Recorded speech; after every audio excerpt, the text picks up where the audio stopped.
Selamat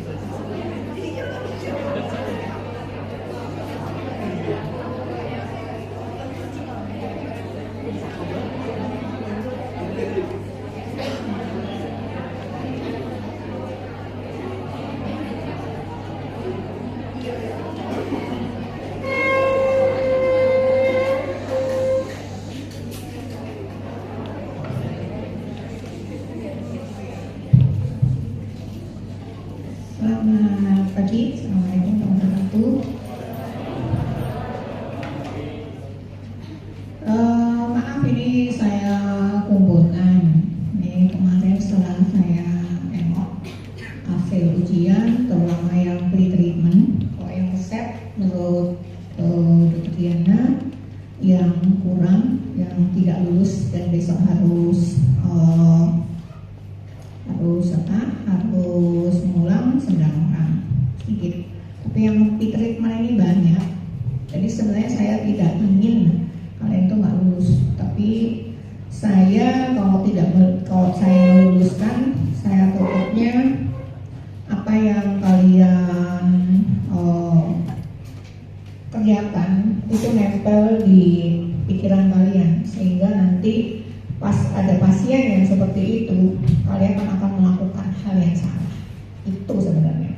Makanya saya ingin meluluskan. Saya nggak peduli nilai sebenarnya. Kalian lulus bagus, semua lulus itu senang. Dah, buat saya juga ringan ya. Berarti saya sudah pensiun. Kalau itu SP, saya nggak membayangkan kalau itu orang lain yang menghitungnya itu tanpa ada kebijakan. Jadi kalau kurang ya sudah, negatif 5 ini pasti jatuhnya lebih jelek. Tapi kalau saya biasanya ingin mendalami sebenarnya apa sih maksudnya. Jadi tak lihat satu-satu, oh ya sudah next sini. Mungkin salah miss-nya ada di sini.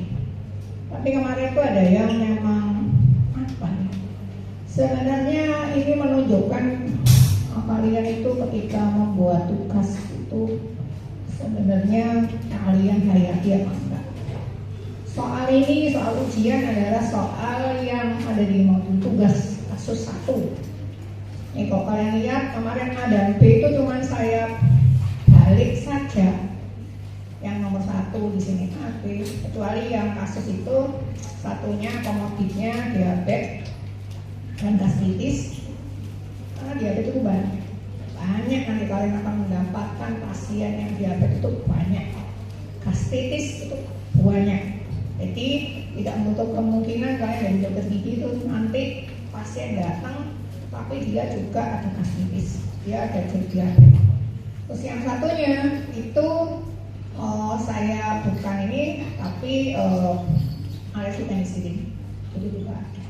Dan saya agak shock, alergi penisilin tapi dikasih amoxicillin. Nah itu apakah ingin membunuh pasiennya sebenarnya? Nah itu kalau saya luluskan kan ya, kalian yang ada di dalam pikiran kalian, saya sudah lulus ujian, saya dulu menuliskan demikian, itu benar. Nah itu yang saya takut. Jadi penisilin itu terus bukan resepnya penisilin. Kamu mau tahu amoxicillin itu kan golongan penisilin, ya kamu kan harus tahu. Ini faktornya golongan penisilin, ini golongan cephalosporin. Jadi ada cross alergi antara penisilin dengan cephalosporin. Kok orang yang ngomong saya infeksi, saya sekarang lagi minum apa? Golongan cephalosporin, kamu nggak ngerti. Kasih aja penisilin. Nah itu kemungkinan juga ada cross alergi ya. Nanti pasiennya, aku cuma bayang nih, semestinya misalnya pasien itu di keluarga kita sendiri itu akan mengumpat apa gitu loh pasiennya itu. Jadi oleh karena itu aku nggak bisa ini, saya nggak peduli nilai sebenarnya. Ini misalnya tak baleni ujiannya kayak gini, ya nggak masalah. Tapi yang ada di pikiranmu itu yang bener gitu. Terakhir kamu memori ngasih ujian, oh ya ini benernya itu kayak gini. Ini contohnya. Ini sama. Coba baca. Cuma tak tambahi 1. Pasien sedang hamil. Satunya bapak, satunya yang bang ini ya, yang nomor 2. Oh ini betul ya. bapak, satunya ibu. Karena bapak nggak bisa hamil, maka pasiennya saya kasih Nyonya F. Dan ini hamil. Hamil pun saya ambil yang mudah, trimester 2 atau semester 1 awal. Itu mudah. Jadi trimester pertama itu sulit karena kemungkinan obat-obatan itu responnya ke aborsi. Trimester 2 itu enggak mudah. Trimester 2 akhir, awal trimester 3 itu mudah. Itu sudah kuat kehamilannya gitu. Jadi obat-obat kadang-kadang tidak masalah di situ. Jadi ini sudah saya ambil. Coba baca mana ada yang beda. Saya nanya, treatmentnya apa? Beda sih. Ibu hamil dengan bapak ini dengan kasus yang sama. Kira-kira sama enggak? Ini diagnosisnya apa? Gingivitis. Terus treatmentnya apa?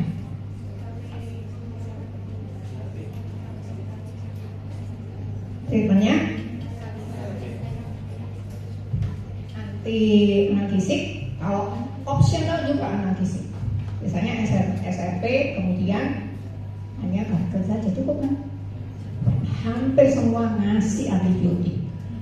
Aneh kan? Hampir semua, makanya saya ragu-ragu. Bisa dong ini ya apa ya? Kok ini mau kayak luluskan itu?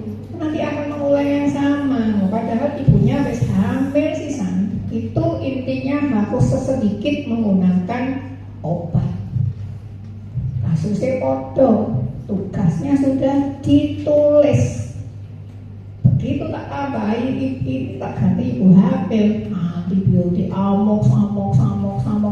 Ya Allah, dia opo ini. Berarti pas kasus satu itu tidak mendalami ini loh. Soal ujiannya cuma tak copy tok, persis kata-katanya itu persis. Cuman memang tak kasih tau persis ibu hamil. Karena kan kemungkinan nanti kalau kalian di desa itu kan banyak namanya ibu hamil dan kasusnya ini banyak. Karena kota lu suka bisa hamil suka, tapi di desa-desa puskesmas kan banyak. Nah kok aneh mau ditambah amoks. Semisalnya kamu jadi dokter gigi, terus anak buahmu ngasih amoks ya kamu sudah betul. Kamu benar kan? Nah, salah kan? Berarti kalau saya nyalakan betul kan? Nah ya wis. Berarti ini sebagian besar kan seperti ini. Ya kan ini persis. Aku tuh nggak jauh dari kasus yang sudah ada gitu. Cuman saya modif sedikit. Nah ini kasus satu. Berarti kan mau gingivitis, periodontitis saja kan analgesik aja ada optional. Biasanya ya sudah SRP. Tapi kalau pada kehamilan takut terlalu dalam, biasanya cuma scaling saja. Cukup scaling, kemudian kan tapi kan sudah mau antiseptik, sama antiinflamasinya cukup. Tapi lokal. Tentunya juga kalian sudah tahu, jangan milih povidone, iodin, karena iodinnya ini kemungkinan bisa ada penelitian yang melihat pada ibu hamil ternyata kadar iodinnya itu naik. Jadi kemungkinan terjadi hypothyroidism. Jadi sebaiknya tidak digunakan pada kehamilan. Oke, berarti yang paling bagus ketika kita ngomong mengenai kehamilan kan yang ada juga di WHO adalah yang provinsi dia sudah B, ya kan? Kamu resiko aja. Kau usah sing liane apa? Provinsi itu pilihan pertama untuk apa? Gargle, karena selain dia sebagai antiseptik, dia juga punya efek antiinflamasi. Gak sakit sih. Sudah cukup itu toh, lalu apa mau kayak antibiotik? Aku nggak ngerti. Iki apa komandannya satu salah terus kabeh akeh salah. Satu komandannya itu sopo. Kok semua ngomong semua. Nah, wes ya. Ini hanya memperlihatkan aja, mau aku jadi ngenes gitu galau kok ini kasus satu dibahas sampai 2 gitu. Habis itu digeser sedikit gitu aja wes gak iso. Jadi pelajaran yang susah-susah kita berapa kali pertemuan itu kan, kadang-kadang aku pagi sampai sore untuk pertemuan. Terus opo ini hasilnya? Ya, ini obat. Terus yang kedua, ini kasus 4. Ini semuanya sama. Cuman yang di kasus 4 yang di modul kesulitannya adalah dia seorang perokok berat. Ya kan? Di kasus itu kan perokok berat. Tapi yang di ujian sama, temperatur tubuhnya 38 derajat. Itu artinya apa? Artinya adalah bahwa infeksi sudah sistemik. Ya kan? Jadi kapan antibiotik itu diberikan? Itu kalau sudah ada keterlibatan sistemik. Tandanya opo? Demam, adenovirus, terus orangnya lemah, malaise, ya kan? Itu kalau itu sudah ada tandanya, wah ini wis nggak cuma di rongga mulut, ini berarti infeksinya sudah infeksi sistemik. Berarti perlu itu antibiotik, ya kan? Nah masalahnya adalah yang satu kasus alergi penisilin, ya coba kayak amoksisilin. Padahal ketika saya menjelaskan itu juga sudah saya bilang pasti fatal ini. Kok kasus juga bagus, kasus pertama sama pasien kayak gini ya langsung fatal. Dan fatal ini jelas ini bisa jadi kasus yang dinaikkan ya, karena sudah jelas orangnya alergi penisilin, dikasih obatnya adalah amoksisilin. Itu kesalahan yang paling fatal. Aku ngerti pasti yang diingat amoksisilin ini bingung. Amoksisilin kan golongan amoksisilin, penisilin kan golongan penisilin, pasti yang diingat. Padahal kan golongan, terus obatnya apa aja yang masuk dalam golongan tersebut, ya kan? Golongan penisilin ya ada penfid, ada amoksisilin, mungkin ampicillin. Pokoknya saya menggunakannya biasanya sini.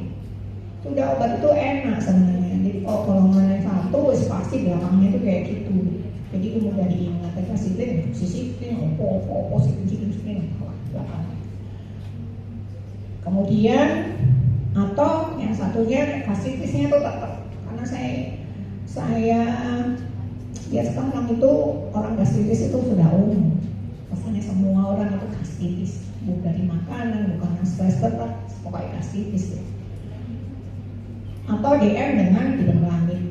DM itu banyak, dan banyak juga yang obat-obatan yang masuk ya di BPJS itu banyak golongan-golongan yang sulfonylurea. Jadi untuk hidung langit, Vicodin. Nah itu banyak. Pokoknya makanya saya tulis golongan sulfonylurea. Kamu harus paham, meskipun kita dokter gigi ya, ojo terlalu nggak tahu menahu tentang obat yang ada di sekitar. Karena pasien itu banyak yang pasien diabetes datang terus ada penyakit lain, ya diabetes, obatnya apa? Ini bingung. Apa ini? Masuk apa ini? Nah, yang biasanya memberikan dampak adalah yang golongan sulfonylurea. Karena golongan sulfonylurea itu banyak, glimepirid, banyak lah, gli, pokoknya depannya biasanya gli. Itu glikoidon, terus apa lagi? Banyak glimepirid, glibenclamid, glikoidon, banyak dari misalnya banyak gli. Nah itu cara kerjanya apa? Karena cara kerjanya dia itu merilis insulin endogen. Jadi kemungkinan kalau ada interaksi pasti menyebabkan hipoglikemi. Hipoglikemi ya dekat-dekat nyawa loh ya. Nggak cuma hiperglikemi, hipoglikemi itu juga dekat-dekat nyawa. Sangat merugikan orang hipoglikemi itu ya ngawang. Nah, oleh karena itu ya harus jadi perhatian orangnya menggunakan sulfonylurea. Oh ya ini ya. Berarti itu harus menjadi perhatian. Obat-obat antibiotik ini kan pasti ya. Ini ada juga mahasiswa, padahal dia sudah ada temperatur tubuh 38 derajat. Mungkin di waktu tugas itu ya mungkin sudah dijelaskan. Itu harus menggunakan antibiotik. Kalau sih nggak ada antibiotik, nah, terus tinggal opo? ada clue bahwa dia sudah menderita suhu tubuhnya 38 derajat. Itu menunjukkan kalau orang sakit gigi itu harusnya nggak usah panas. Ya udah, di dalam giginya nyeri. Tapi kalau dia sudah demam, itu berarti infeksi yang di rongga mulutnya itu sudah menjadi infeksi sistemik. Oleh karena itu perlu antibiotik di situ. Ya, kok bisa panas tubuhnya naik. Nah, itu kan berarti infeksi ini sudah menjadi sistemik, sudah alarm. Ya. Terus kemudian tukar lambung. Nah, ini tadi ya, kok kesalahan penisilin fatal itu masih meresepkan amox. Kemudian gastritis. Gastritis itu berarti apanya yang meningkat? Asam lambungnya meningkat. Golongan NSAID satu-satunya yang tidak meningkatkan asam lambung paracetamol. Tapi masih banyak yang menggunakan ibuprofen. Ibuprofennya nggak 100, bisa 400 miligram. Besok nyerinya pindah dari sini ke sini. Masih banyak menggunakan ibuprofen. Jadi kalau kalian menulis pilihannya, tapi ada yang bagus di sisi yang lain, tapi cuma sedikit ya bagus. Kenapa nggak diberi ibuprofen? Karena menyebabkan efek sampingnya iritasi lambung, sehingga kecocokannya tidak cocok untuk penderita gastritis. Sebenarnya itu benar ya, waktu wapi pakai 100 semua. Karena ngerti pelunya gitu loh, kenapa kok dimiliku. Terus kalau kamu misalnya lupa ini butuh antiinflamasi, nah kan ada paracetamol terus dikasih chlorhexidine. Chlorhexidine kan punya efek antiinflamasi, jadi aman. Paracetamol aman, gastritis chlorhexidine, nah kan cuma lokal, ya kan, nggak sampai iritasi lambung. Nah kalau ketika komposisinya itu seperti itu bagus gitu. Tapi kadang-kadang meskipun toh alasan itu mesti dan sampai mual muntah. Terus abdomen terus dikaitkan, ngerti karena mual muntahnya itu karena iritasi lambung. Gastritis kan biasanya menyebabkan mual kan, mual dan muntah gitu ya. Nah itu terus dikecocokannya tidak cocok karena penderita gastritis. Namun aku harus paham, oke, mungkin yang disebut dimaksudkan mual muntah ini mual muntah karena asam lambungnya berlebih. Misal sampai tak tusuk-tusuki kayak gitu, tak kait-kaitkan. Karena orang yang asam lambungnya meningkat biasanya emang mual dan muntah. Nah, itu tak kait-kaitkan. Tapi, harusnya ya nggak demikian tuh. Kalian paham kecocokan itu kecocokan pada pasien kalian yang kalian dapatkan. Kemudian kalau antibiotik banyak yang apalagi ada yang memilih metronidazole. Metronidazole itu efek sampingnya apa?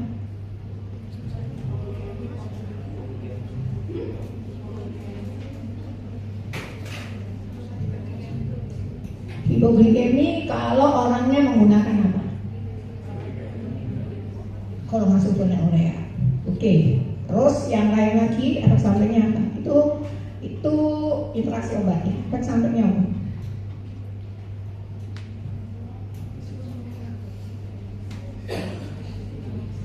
Apa?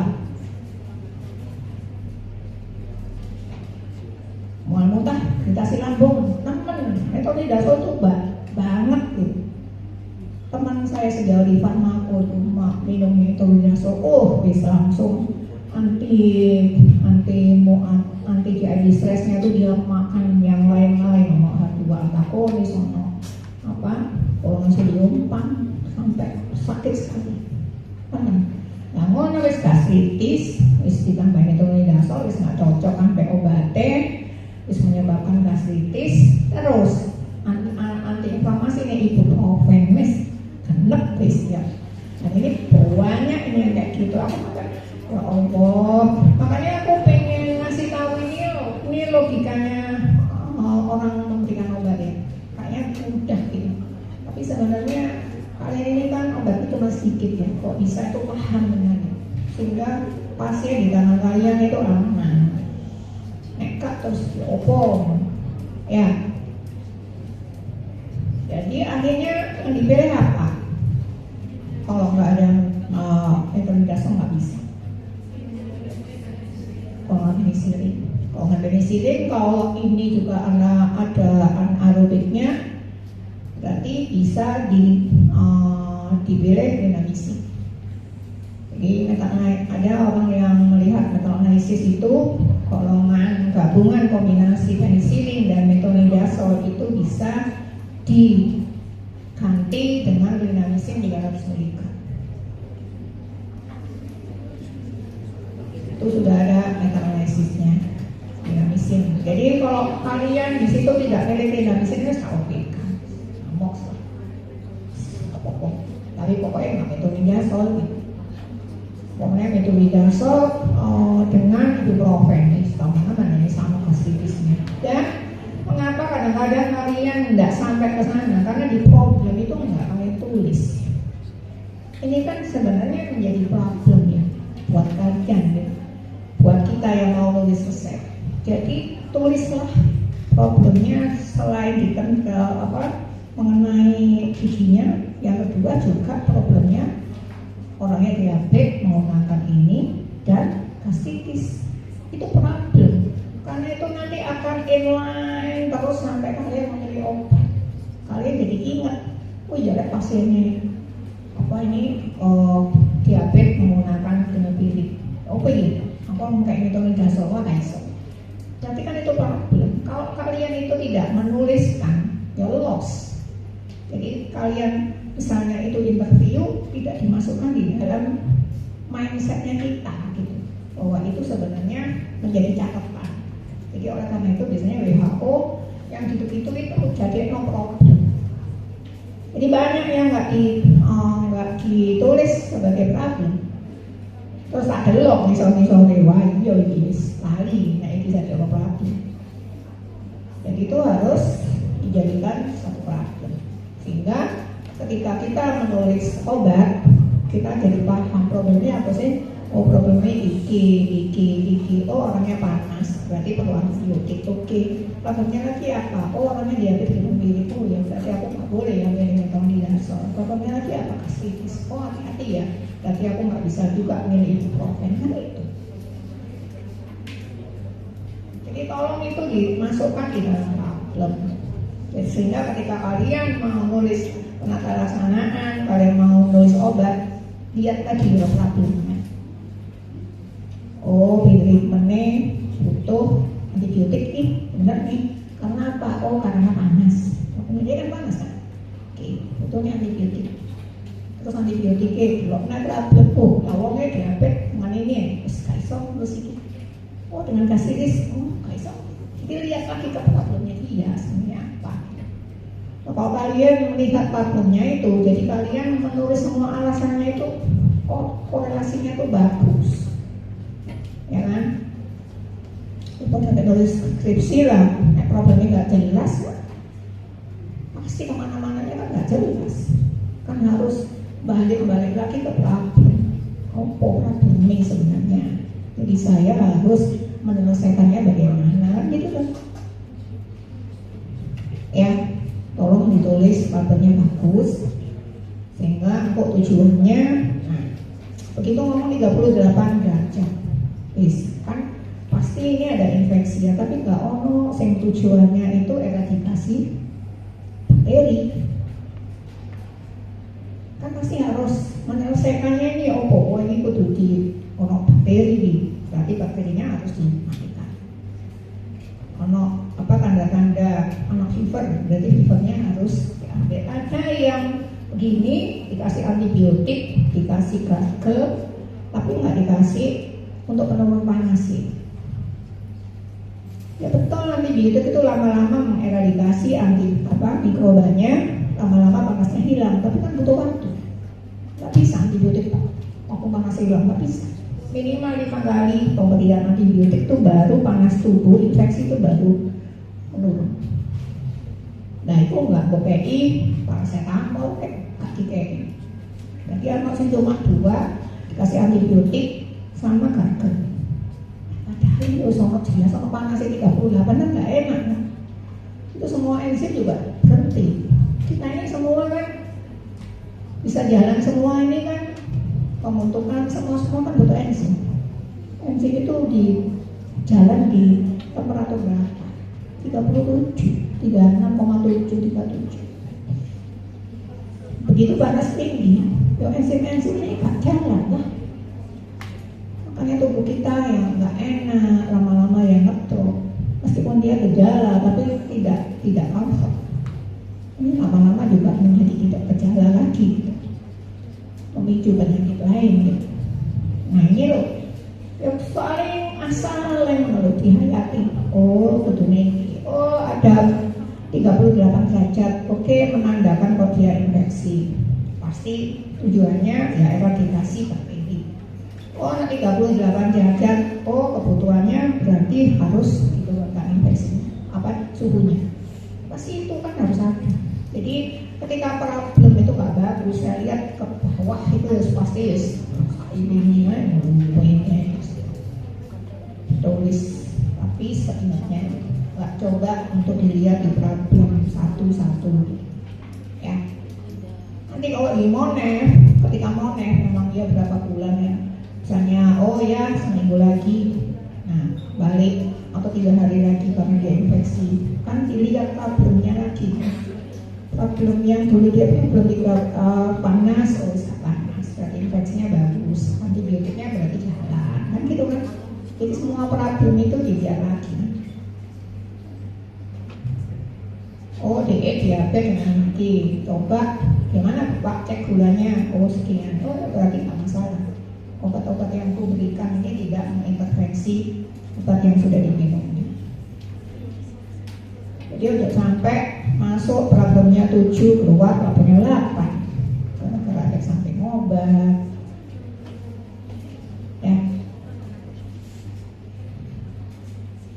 Dan ini ketika saya baca satu literatur, biasanya keluhan ada di literatur itu melihat bagaimana penggunaan antibiotik oleh dokter gigi. Nah biasanya dokter gigi itu tidak terlalu mencermati drug interaction. Jadi pikirannya cuma gigi nitok, kaki telok wong ini.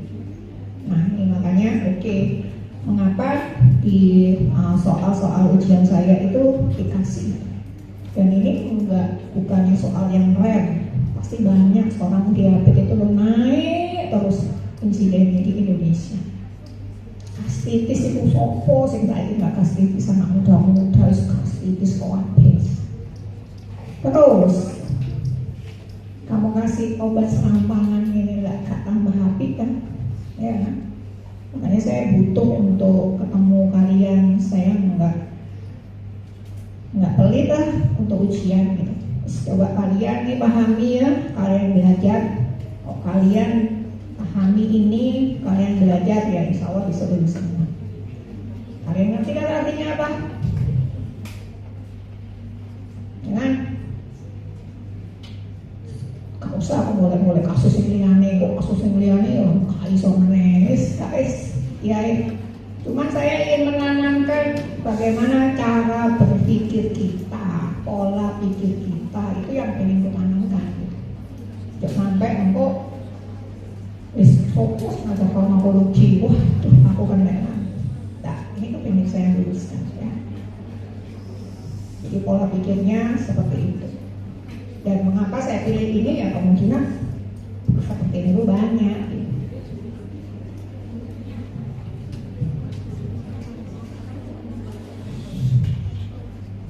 Kenapa nggak yang lain-lain? Mau pasien HIV, itu mungkin bisa langsung dikasihkan ke ekspertisnya. Tapi kalau ini kan GP aja kan banyak, akan ketemu banyak kayak gini, ya. Ya, ada yang ditanya lagi? Ada yang nggak ngerti? Jadi nggak usah sering kocok-cokan yang sering daki-daki, nggak perlu juga. Kamu kali lihat aja di programnya itu apa.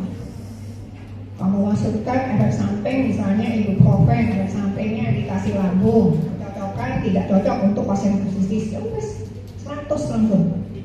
Makanya kan misalnya katakan itu 15 rompol, cuma ngerti aja, oh iya bisa menghubungkan antara efek samping keamanan dengan kecocokan. Cocok efek samping iritasi lambung itu konten ya apa? Gak cocok. Ya kecuali kalian ngasih antasida, ngasih aduan. Tapi kalau ada pilihan lain kan nggak perlu. Paracetamol aja cukup. Saya butuh antiinflamasinya, kan? Aja kan antiinflamasi. Sudah cukup gitu. Dicoba dulu kan seperti itu. Ya. Dan inflamasinya kalau di kedokteran gigi kan pasti biasanya kan karena ada lokalnya, lokal osmate, penyebab lokalnya. Kalau penyebab lokalnya bisa dihilangi kan sudah selesai, ya kan? Cuman pemberian antiinflamasi ini kan supaya penyebab lokalnya dihilangi, tiba-tiba sampai rumah, wes inflamasinya hilang kan ya enggak, butuh waktu. Nah ketika butuh waktu kita support pakai antiinflamasi gitu. Jadi oleh karena itu harus selalu PRN bila dibutuhkan.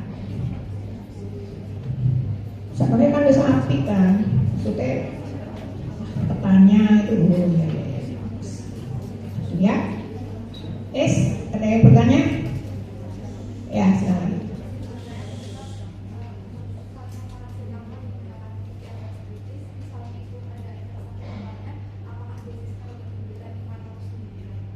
Kalau paracetamol, mual itu regane apa sih?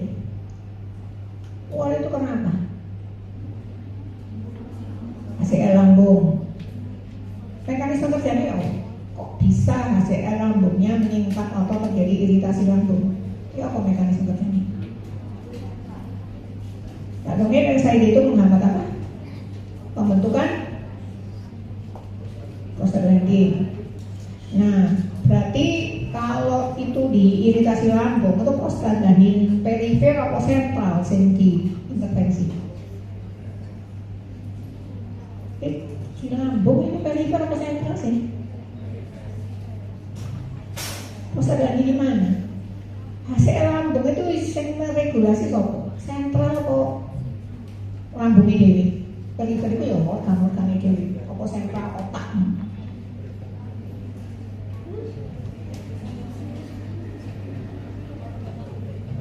HCl lambung itu lho, sopo sing meregulasi kok? Sentral perifer.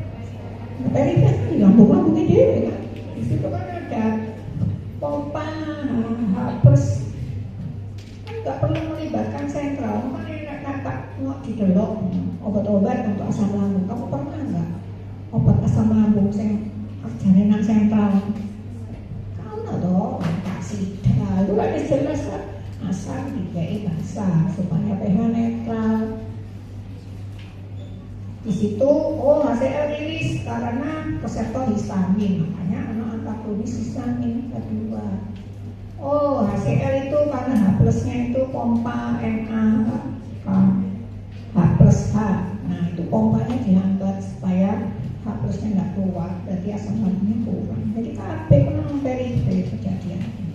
Nah sekarang paracetamol sebagai analgesik itu kerjanya di mana? Di sentral. COX-3 itu hanya ada di sentral. Berarti kalau iritasi lambung nggak kira-kira? Dia minimal sekali. Makanya dia nggak butuh PC aja nggak butuh. Jadi harus diminum sudah makan nggak butuh. Paracetamol nggak usah makan juga nggak apa-apa. Karena memang cara kerjanya seperti itu.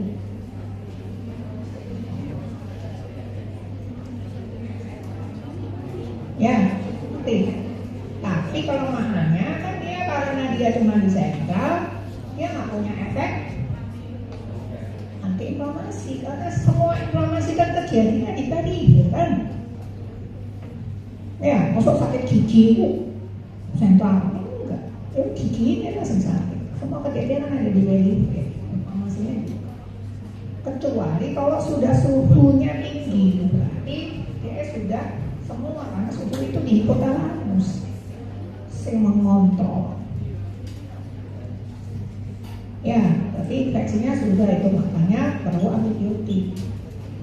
Tapi nek nyeri-nyeri itu inflamasi, nggak ono panas, belum kok tidak antibiotik ya sudah. Di periferi itu aja dibenerin sudah cukup. Kecuali kalau kamu mau ngasih ibuprofen itu kan kerjanya di karena dia menghambat persalinan yang di lambung, ya asam lambungnya akan meningkat. Persalinan di lambung juga mukosa yang menyelimuti asam lambung kita tuh pH-nya di 1,3. Tapi kenapa kok ada yang nggak luka? Ya karena di lambungnya itu persalinan itu melepaskan mukos, jadi yang melapisi lambungnya. Nama dia NHCO3, jadi basah, jadi mengurangi keasaman. Tapi ketika persalinan nggak ada mukos kamu, kemudian yang menghambat HCl rilis itu juga nggak ada. Jadi HCl-nya buahnya, mukosnya nggak ada, yang lambungnya nggak ada yang menyelimuti, nggak ada mukosnya. Makanya terus diiritasi lambung karena kadang-kadang prostaglandin yang ada di lambung. Jadi oleh karena itu ibuprofen itu memang kerjanya sama kayak ibuprofen kok apa methylphenidate acid, acetaminophen. Aku ya saya ingat methylphenidate acid itu mungkin elengnya dari antibiotik. Jadi dibandingkan methylphenidate acid dengan amox kalau nggak salah. Apa gitu? Kok methylphenidate acid dibandingkan dengan amox? Kan itu dua golongan yang sama, dua golongan yang berbeda dengan tujuan yang berbeda. Ya, buka lagi titik di farmako. Di farmako itu memang di semester 4 itu cuma teori, tapi teori semua ini akan kalian aplikasikan ketika di farmako terapi.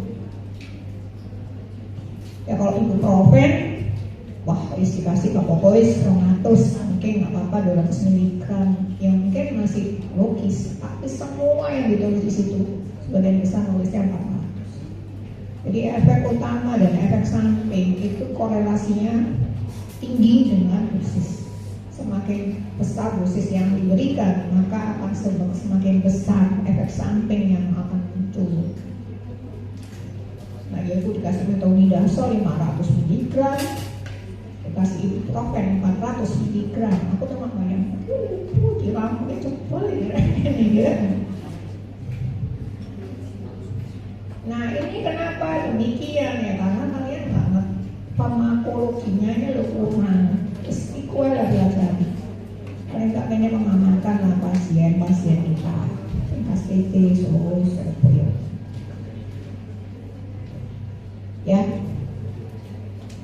Dah besok kan ujian ya, jangan sampai kamu masih nggak lulus dengan alasan ini tadi.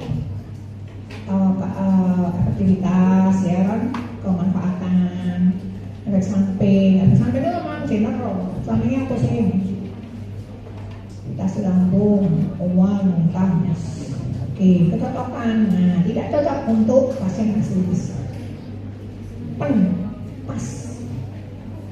Dan kalau pakai protein, nggak usah sih nyari keywordnya aja. Berarti menunjukkan kalau kalian paham. Memilih obat itu paham, secara sadar paham nggak kebetulan ya. Kalau sing di apa yang dipilih adalah metronidazole, terus mungkin nggak ngerti metronidazole ya apa caranya nulis gram-gramane, resepnya amoxicillin atau bisikan nih apa patungannya terus yang dipilih adalah metronidazole. Nah, kok resepnya amox ya?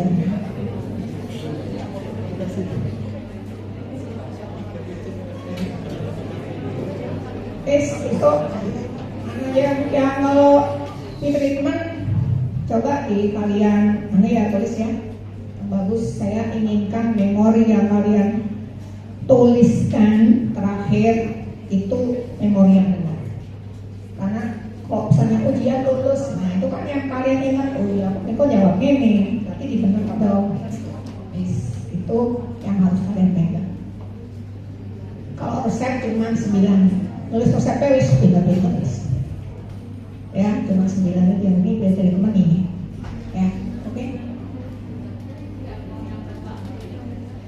Enggak, nambah waktu apa? 75 menit.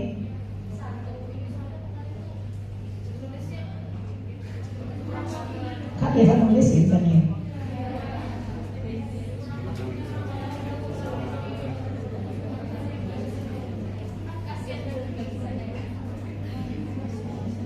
Kak dongeng kan kalian nih soalnya tak lihat ya, nulisnya itu ya nggak penting buat tulis. Nggak penting kan wanita, terus ngomong penting wanita cocok untuk ibu hamil. Itu masih nggak ngomong hamil. Pokoknya cocok untuk ibu hamil ini adalah kan itu bingung nanti. Kan cocok itu artinya cocok sesuai dengan pasien yang kamu tahu, bukan teorimu yang ada di sini. Oh, ini kan ya balik lagi ke problem. Oh, pasien gastritis. Oh, iritasi lambung, efek sampingnya. Kecocokan tidak akan untuk pasien-pasien simpel. Jadi saya ditulis saya nggak perlu. Cocok untuk ibu hamil. Aku nggak bingung, tak jawab lagi satu nih. Terus dulu kita sedikit. Tapi kenapa kok ditulis sama cocok untuk ibu hamil? Dan itu nggak satu, banyak. Jadi menulis hal-hal yang tidak sesuai. Kalau misalnya ini ada yang apa? Jadi kalian ini ada yang kurang bisa membedakan antara keamanan dan kecocokan. Keamanan itu efek samping secara umum. Misalnya ibuprofen, efek samping secara umum ya iritasi lambung, sesak, napas perdarahan, terus gak usah kayak pokoknya sama iritasi lambung, oke. Kecocokan. Berarti secara sadar kan kalian gini, efek sampingnya iritasi lambung, lah pasien itu gastritis. Berarti kecocokannya kan tidak cocok untuk pasien gastritis. Itu aja, tulis satu line itu sudah cukup. Iya. Terus habis itu yang metronidazol, efek samping. Yang penting itu ya karena pasien gastritis ya kalau iritasi lambung. Kedua, terus iritasi lambung aja. Kecocokannya sebenarnya untuk pasien diabetes itu bukan pasien diabetes, karena pasien diabetes itu menggunakan dibanding. Kalau dia menggunakan yang golongan anti diabetes yang lain, misalnya metformin, mungkin nggak apa-apa. Jadi nggak semua pasien diabetes. Jadi obat tetok lain. Makanya dalam kurung di soal itu tak tulis golongan urea.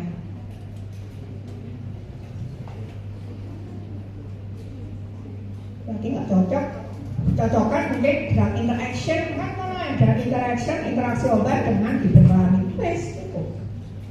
Nah, yang alergi penisilin ya kecocokannya ya pasien alergi penisilin. Kecocokan nggak cocok. Meskipun mungkin efek sampingnya nggak masalah. Terus kemanfaatannya juga bisa untuk mengatasi. Tapi dia nggak cocok. Tidak cocok untuk pasien alergi. Nah, pasien itu kan alergi penisilin. Berarti kan di situ kecocokannya ya no cocok blasis. Pasien alergi penisilin. Nah, kenapa kurang itu ya banyak itu aja. Terus KIE-nya kan lebih ke obat. Obat ini harus diminum berapa kali. Itu toko akan saya kasih obat ini, Ufexidin, Markel, ini dikumur-kumur berapa menit, jangan ditelan, dimuntahkan lagi, dikeluarkan lagi. Antibiotik, ya ini dimakan 3 kali sehari, isi, pokoknya sesuai dengan resepnya loh, isi. Ibuprofen, ini misalnya harus isi, PRN, ini bila dibutuhkan ya, kalau itu sebenarnya resep itu kan sama dengan komunikasi. Jadi cek lagi juga komunis dan jelek kudu ngomong setelah makan berarti resepnya kurang tambah isi. oh ibuprofen ini kok diminum semua ya, ini saya kasih 10. Oh enggak, kan nanti kalau sudah tidak ada demam atau paracetamol nggak ada demam kan dihentikan. Oh cuma PRN ya sudah. Berarti komunikasinya kan tinggal oke, ini diminum, ini obat untuk menurunkan panas diminum. Kalau panas ya, kalau sudah nggak panas enggak kan apa. Jadi semua yang ditulis di resep itu sebenarnya itu komunikasi. Jadi nggak usah doang-doang. Saya buat tulis resep itu kan sebenarnya komunikasi semua. Ini tinggal dituliskan di resep. Ya meskipun ini sebenarnya farmasis, tapi nanti di sananya apoteknya kan mesti juga bilang gitu. Oh ini diminum ya 3 kali sehari obat ini diminum setelah makan ya. Yang ini mungkin kalau sudah nggak panas nggak usah diminum ya. Instruksinya itu sesuai deh resepnya. Dan farmasi saya juga menjelaskan kan, kamu yang menjelaskan. Ya resepnya apa, ini seperti ini.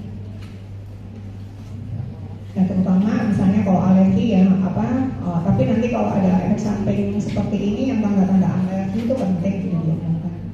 Misalnya tiba-tiba gatal atau apa, stok obat kontak lain itu yang kalian tahu itu kemungkinan tanda-tanda alergi itu harus disampaikan karena kita nggak tahu apakah pasien itu alergi atau nggak alergi. Dan saya bilang obat anti alergi aja bisa membuat alergi. Nah pesan itu harus selalu ada kan, nggak semua pasien kita tuh pintar ya, maksudnya saya ngerti wawasannya kan. Kadang-kadang ada yang bilang misalnya oh di kata-kata untuk mulai beraksi ya, kalau saya nggak bangun kan padahal beraksi alergi kurang terusannya. Nah itu disampaikan ya.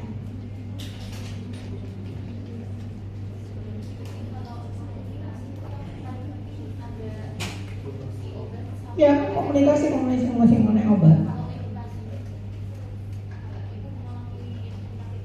Nggak usah. Aku butuhnya komunikasi obat. Kalau komunikasi itu kan sudah disampaikan di mata kuliah lain. Kok saya butuhnya obat. Ini pasien ini saya berikan obat ini maksudnya apa, ini apa.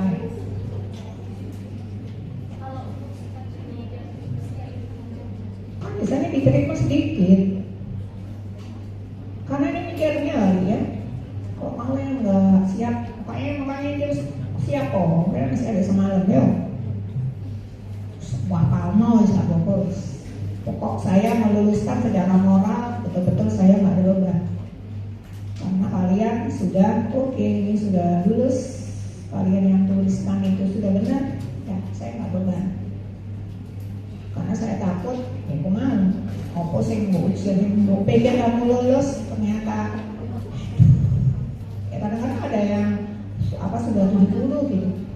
Cuman aku masih nggak tega meluluskan untuk hal-hal ada yang sangat penting itu loh yang ini ya. Oke, pelajaran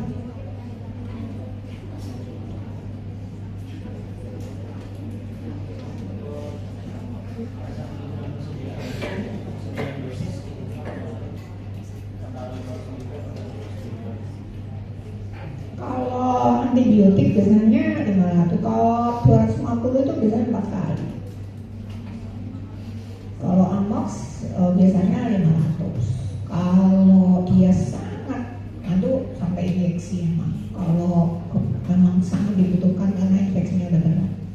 Nah kalau misalnya ini antibiotik kan sudah orangnya udah panas, nggak mungkin cuma dikasih 250. Kapan selesainya? Antibiotik itu diberikan ketika sudah ada infeksi sistemik. Nah, kalau kalian hanya memberikan 250,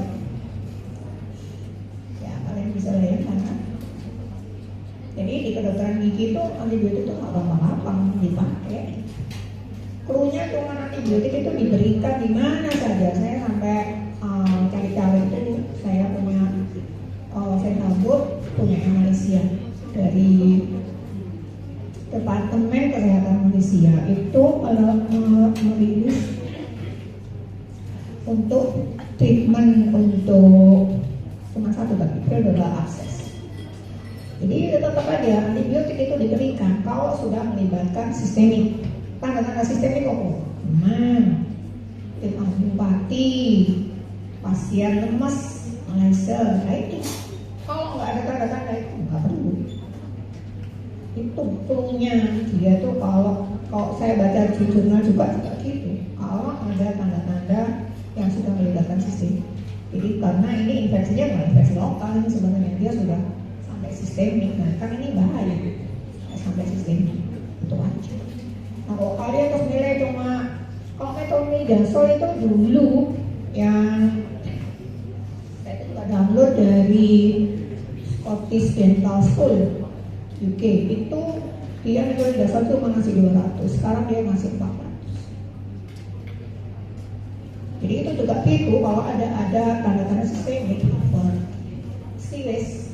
Jadi kalau panas sih padahal cuma satu gigi tok, ICG berarti yang habis sistemik perlu ambil. Tambah di Malaysia itu sebelum insisi yang lebih dalam itu dikasih antibiotik dulu, selesaikan dulu infeksinya. Takutnya insisi lebih dalam lagi yang sifat gingiva, takutnya infeksinya nyebar. Jadi kalau di Malaysia itu diselesaikan dulu, kalau algoritmanya ya diselesaikan dulu antibiotiknya 3 hari dicek, gak panas ini berarti sudah tertangani ini infeksi sistemiknya baru diperlakukan drainase yang lebih dalam lagi. Soalnya takut justru kemana-mana gitu. Kalau di Malaysia algoritmanya begitu. Terus saya nanya dokter Melia, iya dok, kita juga gitu. Kalau isomok sistemik itu ya drainasenya sing kalau periode absen kan kemungkinan sudah digiba, nah itu nggak dilakukan dulu. Setelah infeksinya tertangani baru. Atau kalau GP sudah tertangani, nah itu dirujuk ke periodontis misalnya. Begitu ya. Semuanya ya.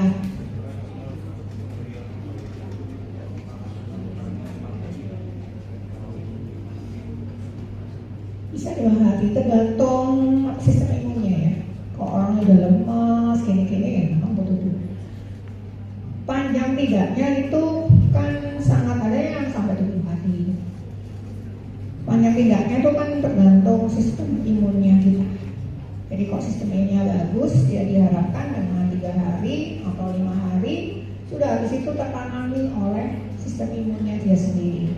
Tapi kalau pasiennya mbok lihat, waduh ini kok keadaannya kayak gini, nggak bisa lah sistem imunnya dia tuh pertahanannya kurang nih, ya itu semua antibiotik ditaruh bisa sampai 7 hari gitu, nggak bisa.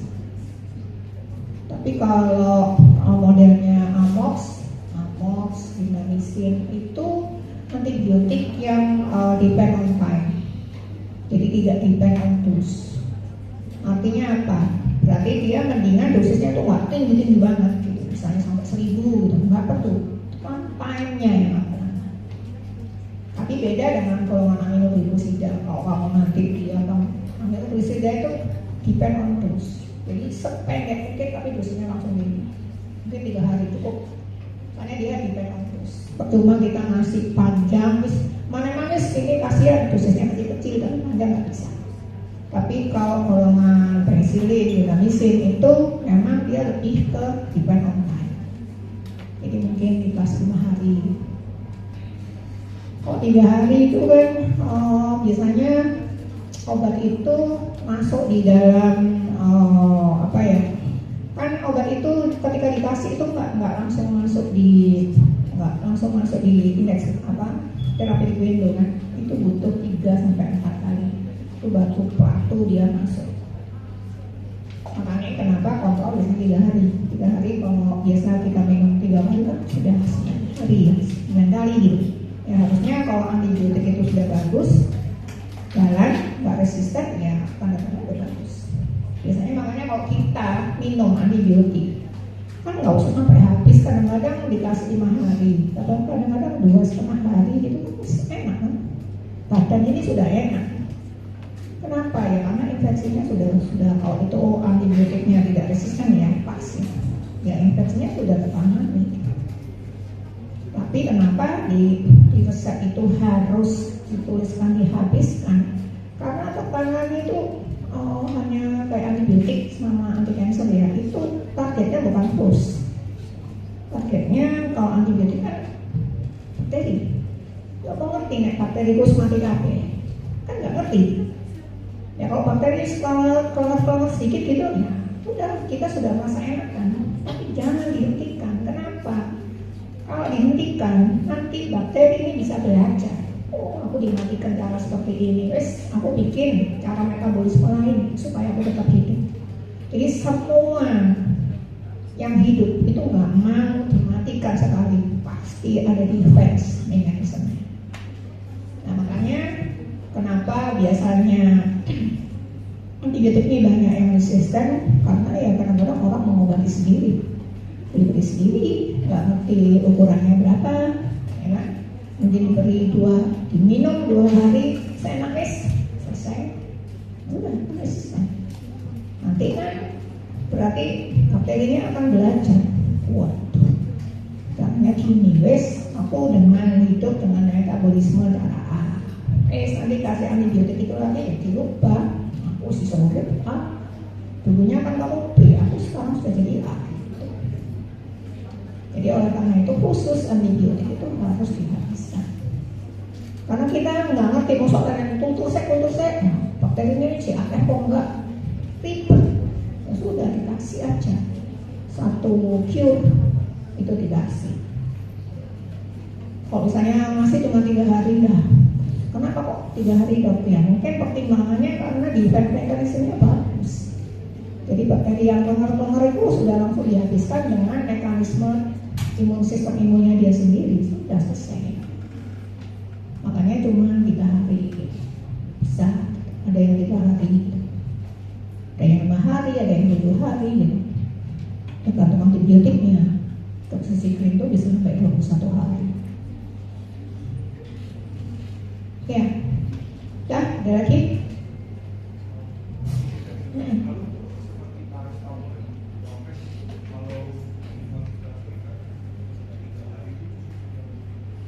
Cukup lah. Ya, biasanya cuma 10 ya, satu strip itu kan cuma 10 ya, berarti 10. Tapi kan tetap ada PRN. Yang penting kan PRN-nya itu penting. Kalau kamu mau masih banyak ya boleh aja, tapi kan berarti ongkosnya pasien, loh. Terus kamu pikir kalau misalnya oh ini dengan antibiotiknya kan kira-kira 3 hari minum kan bis baik, ya pasti paracetamolnya udah nggak butuh lagi deh.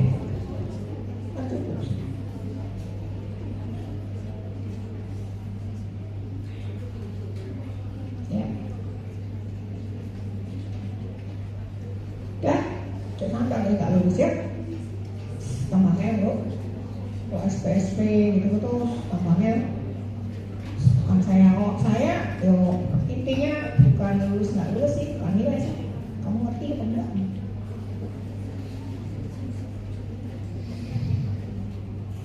Kelihatan kok dari cara kamu nulis itu kelihatan sebenarnya kamu ini ngerti apa enggak. Asal itu kelihatan guys. Ya, oke, dari konsistensinya. Ya. Jadi yang sebelah sana ini nggak banyak nanya ya, sampai dapur. Udah dicatetin semua, terus nanti oke, berarti harus nulis opo ya. Sama api mungkin saya pernah 5 menit cukup bisa. Senang nulis kan. Biasa kamu belajar, nggak belajar ya bujuk kue kenang ini ya wis wari. Buka buku ya. Kan klunya tuh banyak, ini sudah tak kasih klunya, ya. Oke, terus semakin banyak semakin enggak clue ya. Ya. Oke, terima kasih, semoga sukses besok ya menanggapan ya. Saya 9 itu, oke sudah ada. Mohon izin melanjutkan Bu Dr. Nudi. Untuk yang penulisan resep, alhamdulillah sudah lumayan bagus-bagus, tapi ada juga yang mohon maaf belum bisa saya bantu nilainya. Yang ada beberapa awalnya sirup tapi ke bawahnya puyer. Nah itu mohon maaf saya nggak bisa bantu. Walaupun benar awalnya satu deret itu benar dapat nilainya. Kan setiap poin, setiap item itu ada poinnya. Walaupun nilainya di atas 80 sebenarnya, tapi kalau salah ya dok, jadi mohon maaf belum bisa saya bantu dok. Jadi yang parah-parah ya tolong belajar lagi gitu. Oh iya, ada juga yang tanda tangan. Di akhir dikasih tanda tangan lagi. Bukan buat apa gitu loh mas, ini kan bukan cek ya, bukan cek. Kan hanya parah ya, di akhir hanya parah. Kalau yang itu juga mohon maaf belum bisa saya bantu juga kayak gitu. Tapi kalau yang kecil-kecil, oh ya dok kan boten nggak usah perlu kurung ya dok ya. Nah itu masih bisa saya inikan. Penulisan resep tolong dipelajari ulang, jangan ada modifikasi yang aneh-aneh lah ya, kayak gitu. Iya. Hanya 9 anak saja yang remedi. Untuk resep untuk resep hanya untuk resep 9 anak. Gitu. Yang untuk resep 9 anak saja, tapi tolong yang 9 anak ini nanti saya sampaikan ya, nama-namanya. Tolong pelajari penulisan resep yang betul, yang benar, jangan ada modifikasi aneh-aneh, yang konsisten. Kalau misalnya di atas memang sirup ya harus sirup ke bawah, ya jangan ada tambahan-tambahan lainnya. Gitu ya. Nanti apotekernya bingung. Dalam satu sikta disuruh sirup dan disuruh puyer. Kalau memang puyer kan harusnya sikta lagi, berbeda jenis obatnya juga ya. Nah.